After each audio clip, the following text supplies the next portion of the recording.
So, hi everybody, I'm James from Posture Stars, and today we'll be talking with Alison Heller-Ono, who's President and CEO of Worksite International Incorporated, which is an ergonomics consulting firm providing on-site and online ergonomics services and training.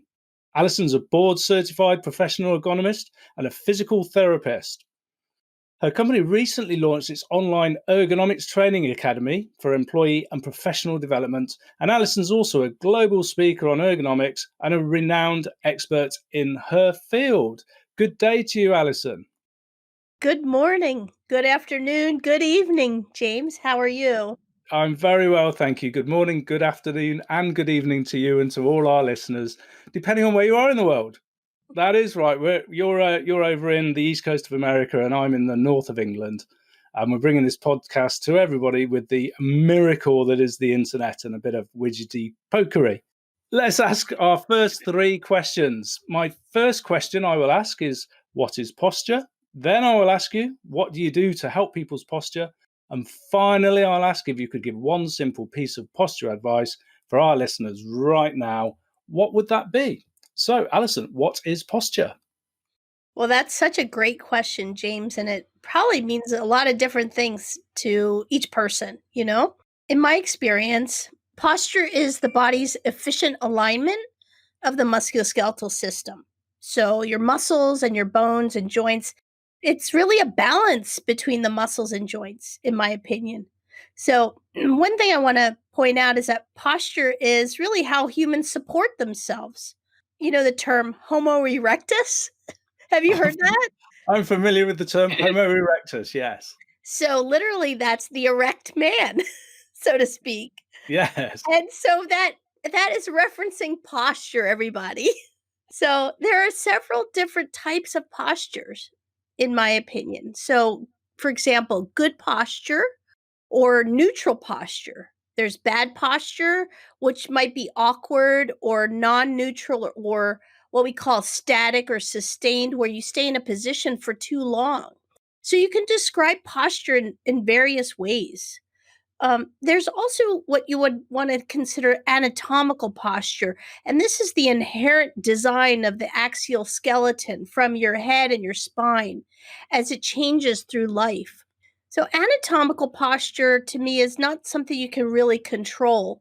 Like it may be affected by something at birth, or an injury, or an illness, or disease process like scoliosis or arthritis. So posture can change as a result of having those congenital problems or medical problems. Posture just it doesn't just pertain to the spine though either. So a lot of people think it's just, how I'm sitting or how I'm standing, but it also pertains to the extremities or the appendicular skeleton. Probably that's a complex word for people, but really don't worry so much about that. It's really how for example, we hold our shoulders and our arms and our wrists, our legs, our hips. They have posture too. So that's in a nutshell what I think posture is. That's such a brilliant answer. You've come at it from various perspectives, including, a lot of people say, "Oh, look at me, I've got great posture," and they'll adopt a static pose, which of course is useless to get them through the rest of the day. That pose might be great to pose for an Instagram selfie, but it's not going to help them get that box off the top of their kitchen cupboard without struggling, is it?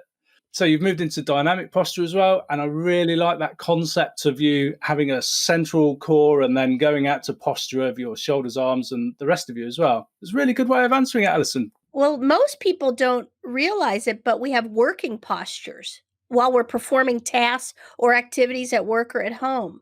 Posture, this is really, really interesting, I think. Posture is based on vision and reach.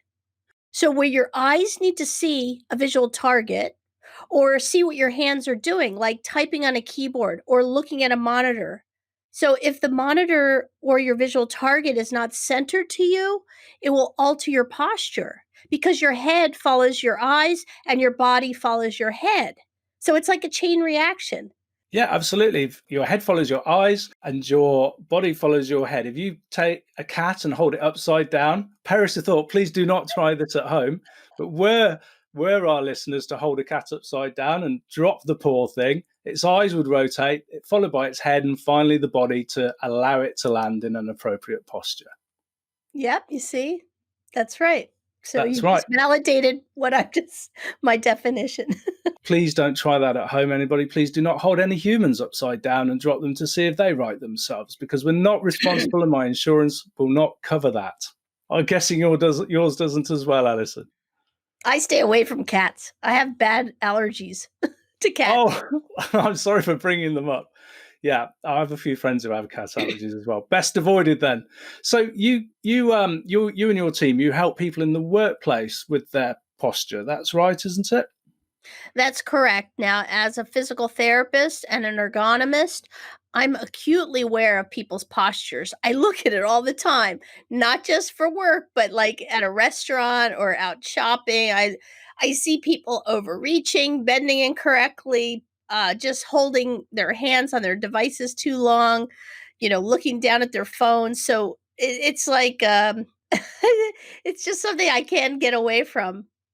So it's kind of funny, but I'm good at it and I enjoy it. So the first thing, that I think is to be aware of your own posture, where your body is in space. And most people have very poor body awareness. And you probably heard the term of postural awareness. So with postural awareness, for example, is your head in line with your shoulders or forward of your shoulders, like a turtle, like a forward head. That's such a typical posture. Young people I see, looking at their phones, looking down at their phones and texting with their thumbs. Their posture is usually really in a poor forward head and slouched, where the shoulders are rounded, the back is rounded. So you can, be aware of that position, but most people aren't unless, you point it out to them. Being aware of how you're sitting, whether you're slouching or like sitting forward in your chair. So many people really are not mindful of of their sitting postures. So, for example, where are your legs, your hips, your buttocks when you're seated? Are your feet on the floor? Are your arms close to your trunk and resting on the armrest if you are at rest? So those are a couple of examples of how I help people. The next thing I do is to help correct awkward or non-neutral postures, which goes back to the first thing I said, which is about, correcting the non-neutral alignment. So correcting posture is rather complex. It depends on whether it's a functional and dynamic posture or a stationary posture. So for listeners, like sitting in a chair is a stationary posture, while lifting a box or moving a cart is a dynamic functional posture where there's movement, right? So people typically have poor postural habits, whether it's static or dynamic, but they often move in the same way all the time. Like if you typically have to bend and lift boxes, you're going to do it the same way all the time. You'll probably bend at your back instead of your hips and your knees. Or if you have to stock shelves or reach for things high and low, you're probably just going to do it the same way all the time until you have some kind of discomfort, right? Yeah, totally. So, first of all, as a guy who works in posture myself, all I do is look at people's posture. It's a curse once you've been in the posture business. The first thing you notice about someone is their posture, and it's really hard not to judge, because for most people, they're not aware of their posture in their day-to-day activities, and to judge them meanly as we can do is just a little unfair. And when I work in private practice, I always tell my clients not to tell off the people they love with the stuff that I've taught them, because it's just going to annoy those other people. With regards to when you're seating, you can pay attention to your posture for a short time, but then when most people are looking into a screen, they get lost in the work that they're doing and they lose that postural awareness. So having the environment set up is really key, and also improving that person's ability to pay attention to themselves, I find, is really key as well. Would you say that's fair? Yes, I would. For example, I totally agree with that. And one thing I also help is to find the best chair for people to use when seated at the computer. You could call me a chair whisperer in a sense. Yep, a chair whisperer. You had it here first. Alison Heller-Ono, the chair whisperer. That's Whispering right. at chairs near you soon. I know exactly what you mean. So you've got some online programs that you can help people to make sure that their chairs are set up right and that they've got appropriate seating. Is that right? That's true. But before we go, let me answer that in a little bit, but I can tell immediately how a chair fits or doesn't fit someone. If they have bothered or to adjust it correctly or not, I can assess the person in their chair, assess their posture while they're sitting, and they don't even realize that I'm doing that. And I get so much information from that of how that chair fits, whether they're using it appropriately or not. And then from there, I can assess the person by measuring them and sitting and use the measures to select the best chair, which will match and fit them correctly. And I call that chair fitting. You must be very popular with chair manufacturers, I'd imagine. Well, there's so much the science of chair fitting, chair assessment, selection, and fit, basically. Yeah, I mean, it's a really important foundation. If you think about working at a computer and sitting, in my opinion, the chair is foundational to seated work, right? Yeah. And if the chair isn't right, then the ergonomics will never be right of that workstation. So you have to get the chair fit and the posture of the individual to work together, and then you can work on improving the ergonomics of that workstation. I get it. So you're looking holistically at the relationship between the individual and the chair rather than just the chair as a thing on its own and the person as a thing on their own. Exactly. You have to match them.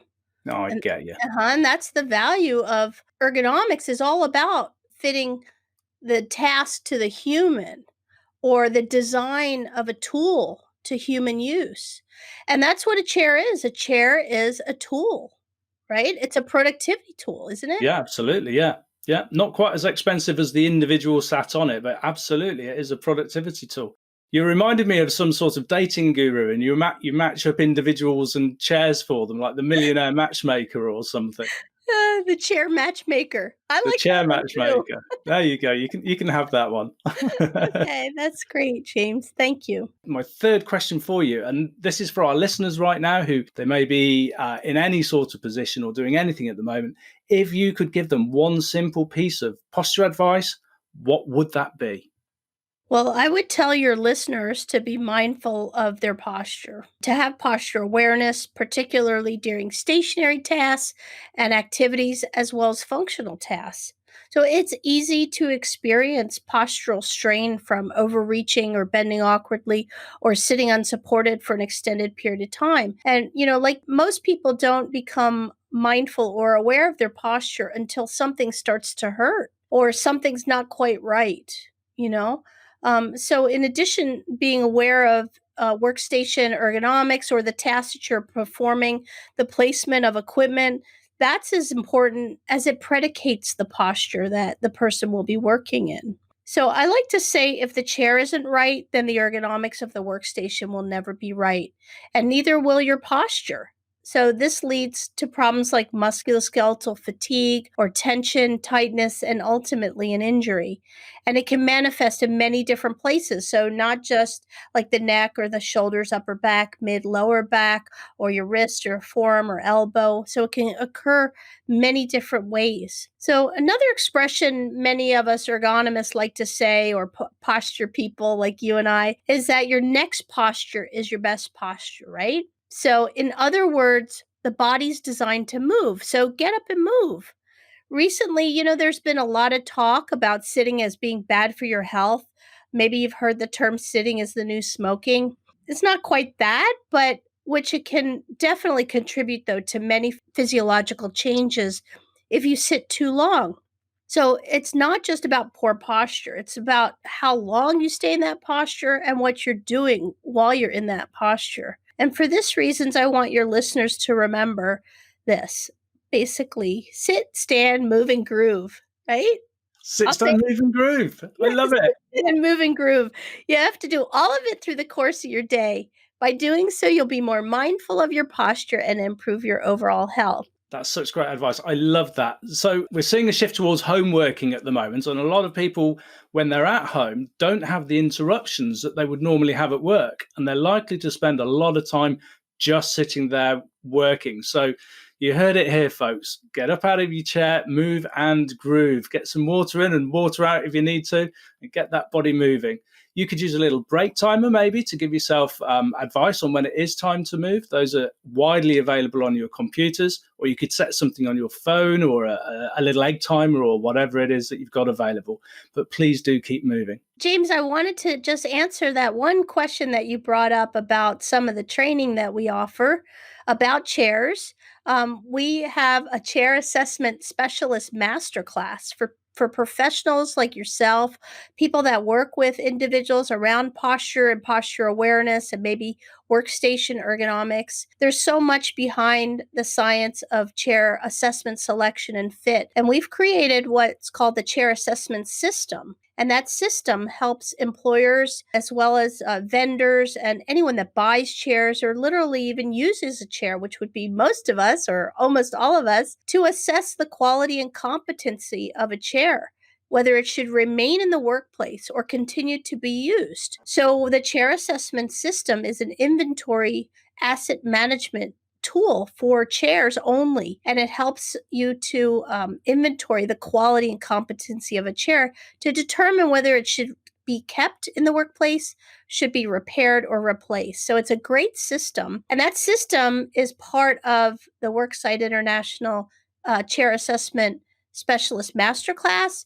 And if you don't want to become a CASP, then we have the classes separately, just for chair assessment and or just for chair fitting. Chairs are an inventory item, and I think people just assume that once they've got a chair, that's it, and it's going to keep them going forever. Chairs have a life cycle, and they remain in the workplace far too long. And our chair assessment system helps employers to determine, when they should be replaced. And then once they're replaced, how to do a fitting. And so we have the training that supports all that. It's really fantastic. We've gotten great feedback from practitioners, from vendors who sell chairs, who help their customers determine what chairs should be replaced, and many other people like facilities and purchasing people. So I hope you'll check that out at worksiteinternational.com. And for those of you who work for yourself and work from home and nobody's going to be buying you a new chair, have a quick look at your chair now. Just judge it. Is it a sorry old saggy horse that needs taking to the knacker's yard?